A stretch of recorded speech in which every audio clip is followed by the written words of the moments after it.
Hello champions and future champions. Hello Chessmood family. Jem Gabuzyan is here with you and we're beginning our daily lesson. Today's topic is called sudden traps. Position that you are seeing on the board is white to move. You can pause the video and think about it.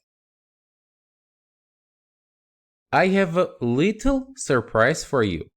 If you watched old Chessmood daily lessons and you don't remember this position, it means you need some repetition. This is a position from daily lesson 184 and topic was very similar to this one. It was about traps of the queen. If you don't remember what's going on there, or if you didn't see that daily lesson yet, I recommend you to go and see it now.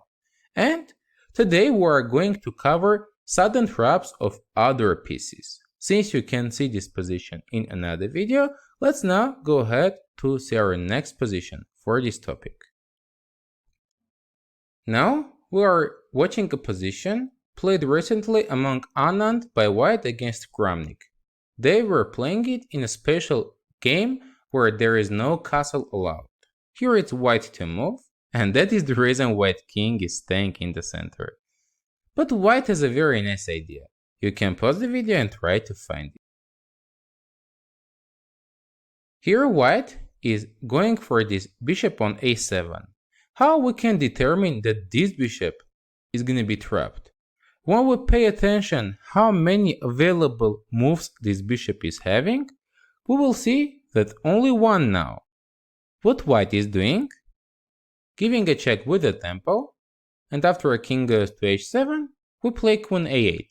Now this bishop is trapped. No squares are available now.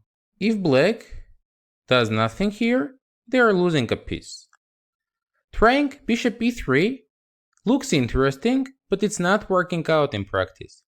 The issue is that after knight e3, rook e3 and pawn takes, and queen takes b2. Seems like black has a compensation, active queen, our king is bad. White wins the game with rook h1 check, and this king is not having squares to go. So black has to give away the knight with knight h4 and staying without the rook, which is lost. And after queen a8, black tried to play knight to f4, making things messy. What is the problem now? If we take here on f4, it's a big mistake, and now black is winning with bishop takes f2 check.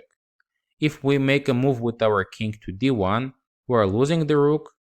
King e2 is losing due to a discovered check by bishop g3 and mate on the next move. And as well, after bishop f2 check, if now white takes, black can take either with the queen or with the rook, and since both heavy pieces are right next to white king and queen is super far, black is winning again. For this reason, after knight f4, we need to play correctly with the white.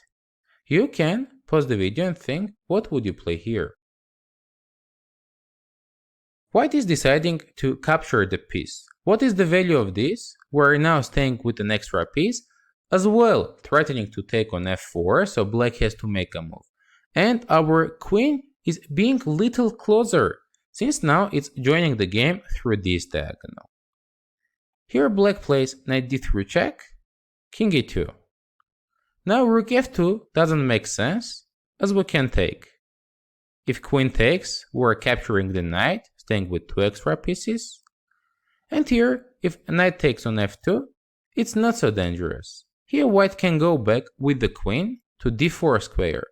And the good news is, black is not having any dangerous discovered checks. Knight d3 or d1 are just losing a piece, knight h1, h3 doesn't make sense, knight g4 as well, we're going king d1. And same happens if black goes knight to e4 check, we're just going king to d1 and black has no threats. For this reason, after king e2, only way to continue the fight for black is to play knight takes f2. And here again, white has a great move. You can pause the video one more time and try to find it. Now, there are many discovered checks, since there is a rook hanging on f1. But white has a wonderful resource, going rook to g1. White is trying to distract black queen. The issue is, black cannot go something like queen h2, the rook is gonna be lost. If black tries to keep the queen and the rook on the board, going queen h3, now there are no threats available. White can play back with the queen to d4 square, bringing it into a game with the tempo. Black has no threats. So, after rook g1, black can try to take, but it's lost as well. King f3 is working out. But it's little stronger after queen takes g1 to play now queen d4 with the tempo bringing queen into the game, attacking this g7 spot. And after queen takes g5, now we can capture the rook on f3 and stay with the huge extra material. Since our queen is back to the game, there are no threats available for our king, so we're feeling safe and having a winning position. So, sudden trap of capturing the bishop on a7 square with queen d8 check and queen goes to 8 is working out very well. Let's go ahead to see the next position in this topic. Here it's white to move, and I'm going to give you a little hint that knight on a5 is not feeling so comfortable. It has no available squares now. You can pause the video and think how to trap it.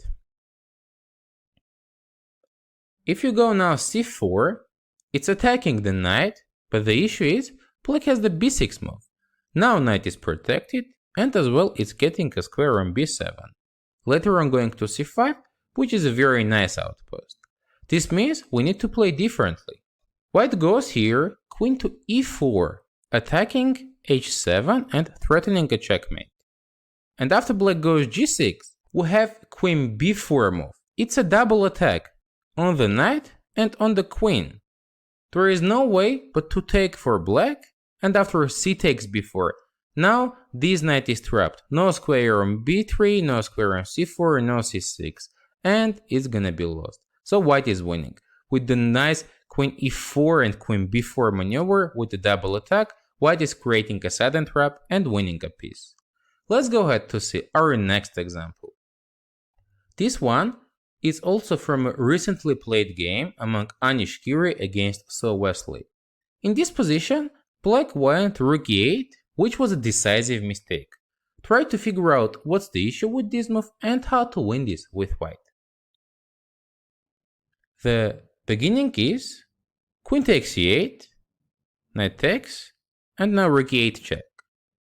And after king g7, we are ready to win this queen. If you didn't find this idea previously, now you can pause the video and still try to find the winning continuation. Let's pay attention that two of white bishops and our pawns are taking almost all available squares from this queen. It cannot go to a5, b5, a6, and c7. Of course, c6 square as well. The only available spot is on a7. So now, if we go something like knight a4 and try to trap it, black can go queen to a7. It's not working out. But the good news is that here we can play bishop to b8, and this square is also taken. The bad news for black is that they're not having any good squares now, and as well no ideas. So knight a4 is an avoidable threat, and white is winning the queen.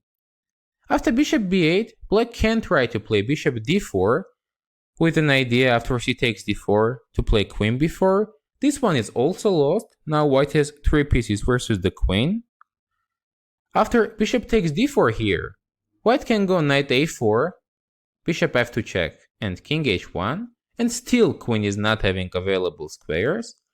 So black is forced to go queen to e3, and we're winning it with rook e3 and takes. So now white has piece versus 2 pawns, which is winning. But to avoid even this continuation, after king g7, white can play with rook a8, which is also very strong.